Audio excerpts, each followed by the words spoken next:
শুভ দুপুর বন্ধুরা, তোমরা সবাই কেমন আছো? তো দুপুরে রান্নাবান্না হয়ে গেছে, এখন ছেলেকে খাওয়াতে বসবো। তোমাদের দাদা ভাইও চলে এসছে। তোমাদের কি কি রান্না হলো আমাকে জানিও। দেখো আজকে কি কি রান্না করলাম। এখানে ভাত করে নিয়েছি,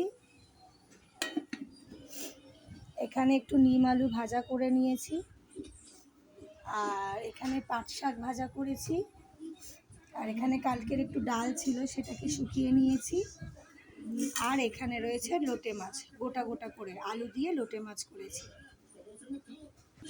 এই রান্না, দোকানের রান্না চলছে। দোকানের আপাতত পনিরটা আমি করছি, পনিরটা বসিয়ে এসছি, মা নামাবে।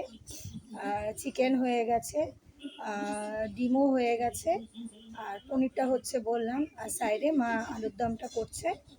তো করে নিই, এবার ছেলেকে খাইয়ে দিই, তো আবার পরে দেখা হচ্ছে।